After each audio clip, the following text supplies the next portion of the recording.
Hi friends, welcome to my channel. ఈరోజు మన వీడియోలో నోరూరించే టమాటా నిల్వ పచ్చడి ఎలా చేయాలో తెలుసుకుందాం. ఈ పచ్చడి ఒక్కసారి చేసుకున్నారంటే 3-4 నెలల వరకు నిల్వ ఉంటుంది. ఇప్పుడున్న ప్రజెంట్ సిచ్యువేషన్లో చాలా యూస్ఫుల్ రెసిపీ. ఈవెన్ అన్నంలోకే కాకుండా ఇడ్లీ, దోశ, ఉప్మా లాంటి బ్రేక్ఫాస్ట్ రెసిపీలకు కూడా చాలా బాగుంటుంది. ఇక్కడ నేను 1 కేజీ టమాటాలు తీసుకున్నాను. పచ్చడి కోసం టమాటాలు బాగా కడిగి తేమ లేకుండా క్లాత్తో తుడిచి బాగా ఆరనివ్వాలి. అలా ఆరిన టమాటాలను ముక్కలుగా కట్ చేసుకోవాలి. 6 లేక 7 టీ స్పూన్ల కారం, రుచికి సరిపడా ఉప్పు, 1.5 టేబుల్ స్పూన్ ఆవాలు, 1 టేబుల్ స్పూన్ మెంతులు, 50 గ్రాముల చింతపండు, కరివేపాకు, పోపు దినుసులు, 5 ఎండుమిర్చి, 10 వెల్లుల్లి రెబ్బలు.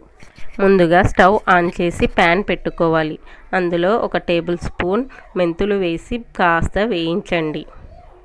అలాగే అందులో 1.5 టేబుల్ స్పూన్ ఆవాలు కూడా వేసుకొని బాగా వేయించాలి. ఇలా ఆవాలు, మెంతులు కాసేపు వేయించి అవి బాగా వేగాక ఒక ప్లేట్లోకి తీసుకోవాలి.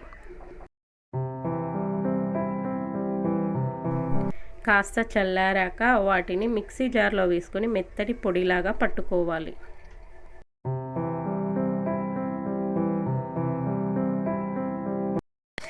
ఇప్పుడు ప్యాన్ పెట్టుకొని 4 టేబుల్ స్పూన్ల ఆయిల్ వేసి కాస్త వేడి అయ్యాక మనం కట్ చేసి పెట్టుకున్న టమాటా ముక్కలు వేసుకోవాలి.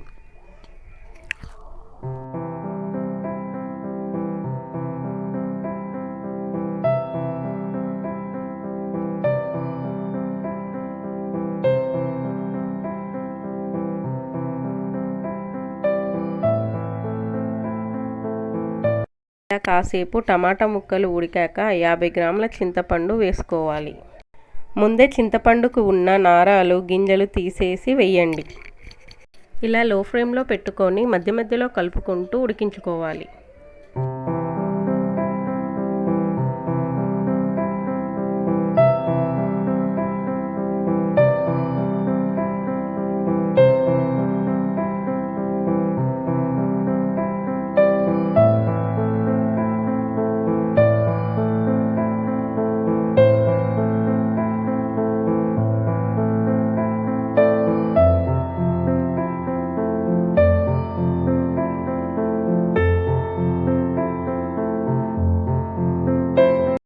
ఇలా టమాటా అంతా దగ్గరికి వచ్చేలాగా ఉడికించుకోవాలి. ఇలా ఉడికించాక స్టవ్ ఆఫ్ చేసి ఒక ప్లేట్లోకి తీసుకొని చల్లారనివ్వాలి.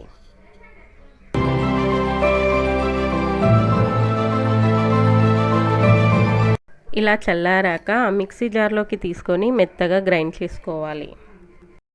ఇలా మిక్సీలో వేసుకొని పేస్ట్ లాగా చేసుకున్నాక ఆ పేస్ట్ అంతా ఒక బౌల్లోకి తీసుకోవాలి. అలాగే అందులోకి 5 లేక 6 టేబుల్ స్పూన్ల కారం వేసుకోవాలి. పులుపును బట్టి కారం యాడ్ చేసుకోవచ్చు.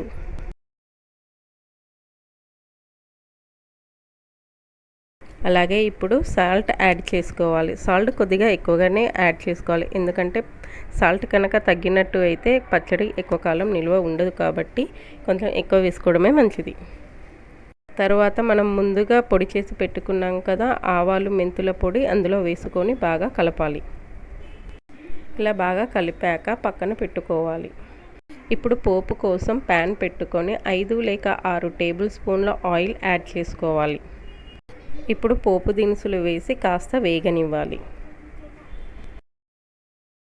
అలా కాసేపు పోపు గింజలు చిటపటలాడాక 10 నుండి 11 వరకు వెల్లుల్లి రెబ్బలు వేసుకొని కాసేపు వేగనివ్వాలి.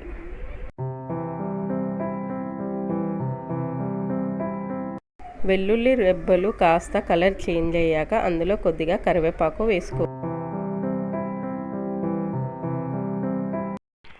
అలాగే 5 లేక 6 ఎండుమిర్చిని ఇలా ముక్కలుగా చేసి వేసుకోవాలి. ఇందులో వేసిన కరివేపాకులోని తేమ అంతా పోయి కరివేపాకు క్రిస్పీగా అయ్యేదాకా పోపును వేయించుకోవాలి. ఇప్పుడు ఇందులోకి ముందుగా చేసుకున్న టమాటా పేస్ట్ని యాడ్ చేసుకొని బాగా కలపాలి. ఇలాగా ఎంతో రుచికరమైన నిల్వ పచ్చడి రెడీ అయిపోయింది.